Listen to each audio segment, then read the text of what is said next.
How are y'all doing this afternoon? Boy, I tell you, y'all have no idea how grateful I am and how excited I am to be in a room full of sane people. Now, some of you guys may be on social media like I am, and you can see the lunatics. They're still saying I'm getting paid $7,000 per post. So if anybody in here know the hookup, can you hook a brother up and get me $7,000 per post, please? Get with Dylan Marks in the back. He will lead you where you need to be. But I'm excited because I think it's a calling on all of us to stand up with the relationship that we have with the state of Israel and our Jewish brothers and sisters. I am the most excitable person when it comes to this topic. And I will stand with my Jewish brothers and sisters to the very end.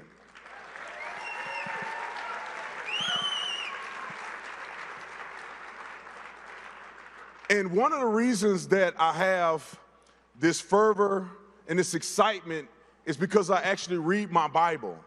I know what God has said. I know what the principles of God mean to people like me as a Christian. And we have to stand by those principles to the very end. And I'm gonna say this, because I know a lot of you guys in here are bold and courageous, but this is the time to be more bold than ever before. Anti-Semitism in America is out of control. And it's no longer a time where you can sit back and watch others perform and watch others stand up for what's right.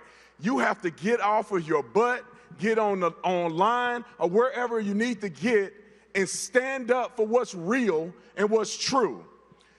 And let me say this, I will never capitulate, I will never give credence to foolish people who are anti-Semitic, who are racist, people who hate America. I will never support them. I don't care how long you've been podcasting. I don't care how many follows you got. I don't care how much money you got. When you platform somebody, bring somebody on your show and let them just dog out Jewish people, let them just dog out and say they support Stalin, I would never support you.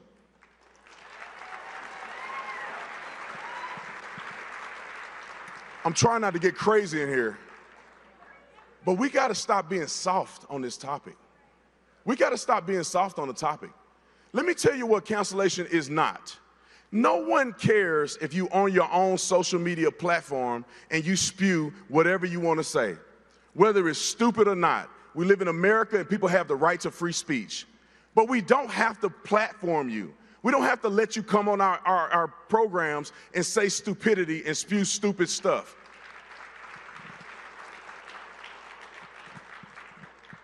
And for too long, I'm seeing it go on and on and on and on. I see somebody with a sign that said, Tucker is not MAGA.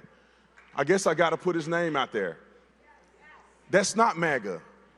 When you're on your platform and people are acting as if Sharia law is better than what we have here in America and the laws that are given to us by God through faith, you're a silly person. If you are out here and you don't know whether or not Hamas is a terrorist organization or a political organization, you are a foolish person.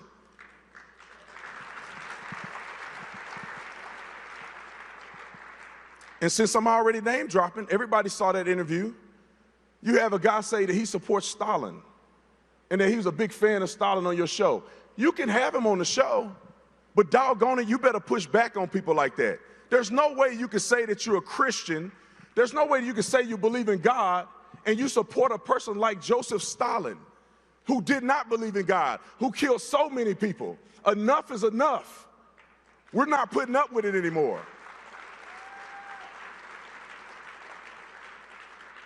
And I stand by our president.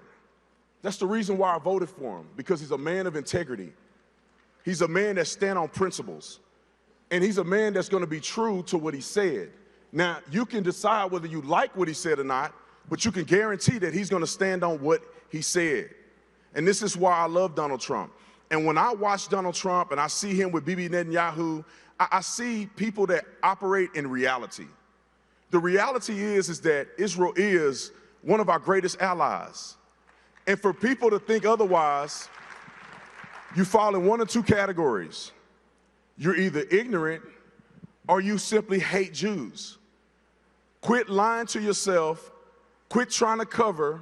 You just hate Jews. Just say it. I don't want to hear I'm just asking questions no more. You're not just asking questions. Asking questions means you do your research first before you put something out into the atmosphere.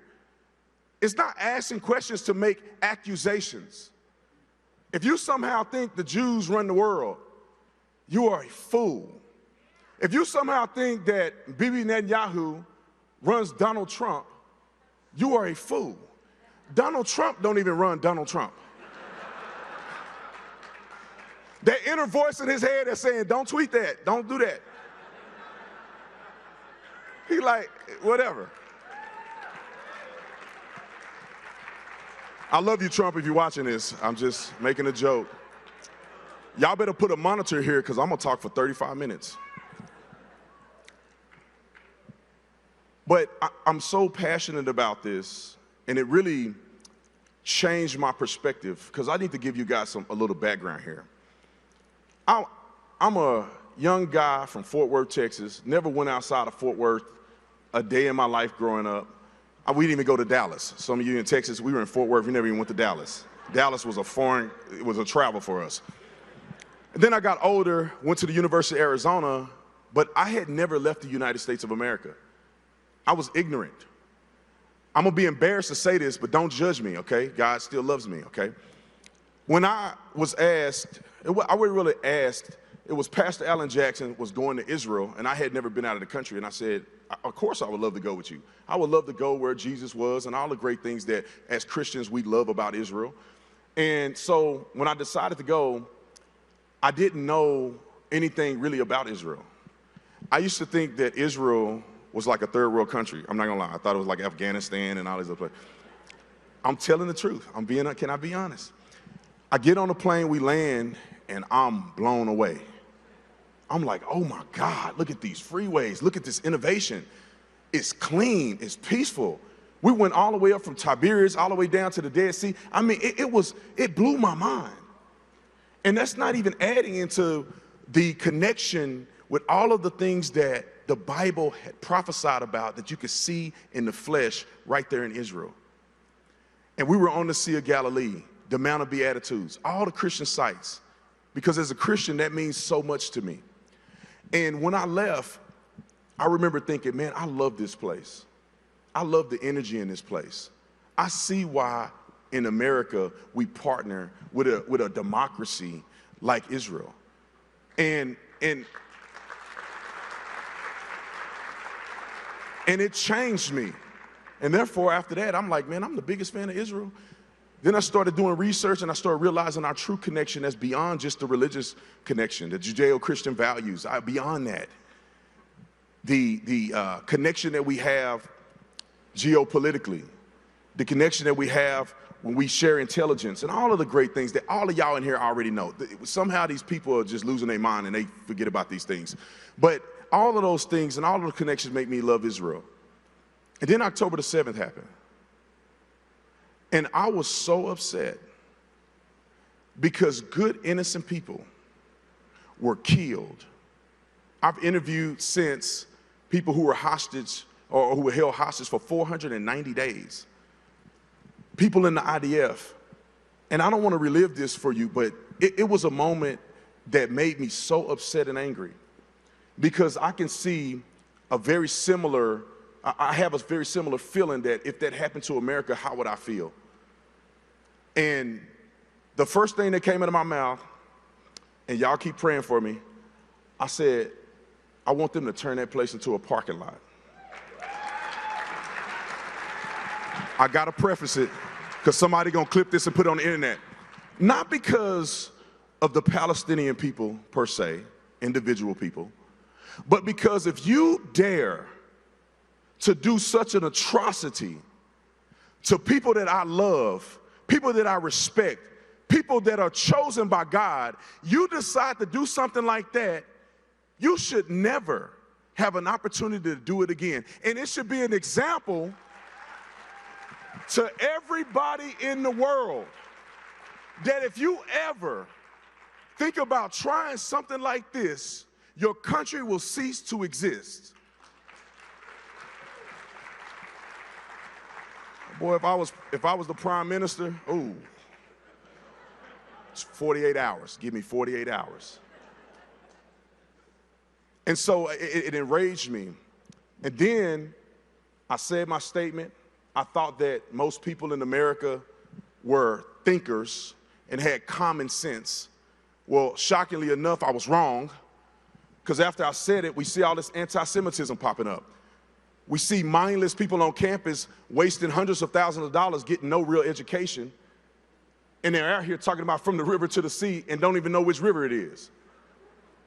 You got people out here saying death to Jewish people and gays for Palestine. I said, I swear, I'll pay for your ticket. I'll fly you business class. I'll get you transportation, but I'm not getting you transportation back because you ain't coming back. We'll get you there since you want to be gays for Palestine, whatever that's supposed to mean.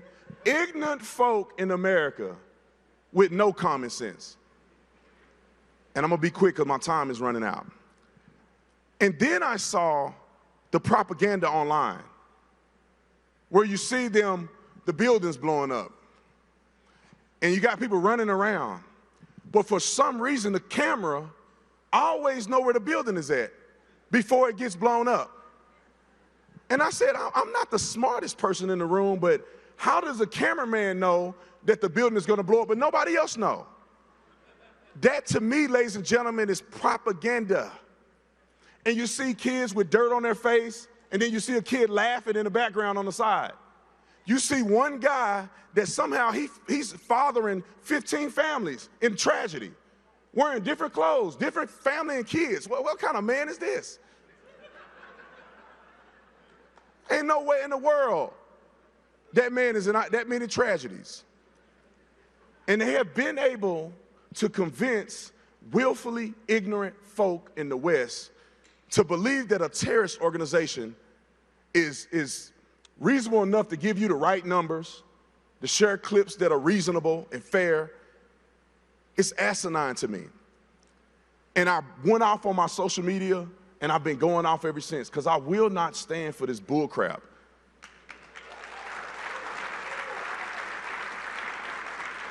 And I'm gonna walk off the stage with this.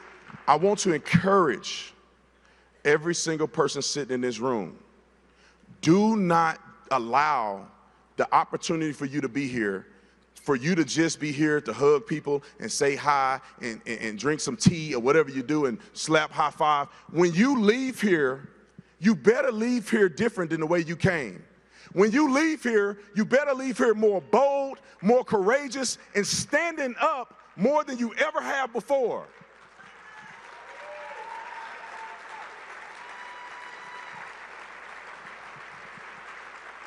And in the spirit of my good friend Charlie Kirk, one of the boldest young men to ever do this. And I know many of you in here love Charlie. Many of you in here miss Charlie. But I want all of you in here to have the spirit and courage like Charlie did, to stand up and do the right thing all the time. And I want to finish it like this. God bless you. I love you too. God bless you. God bless Israel. God bless all my Jewish brothers and sisters out here. God bless America. And y'all keep fighting a good fight.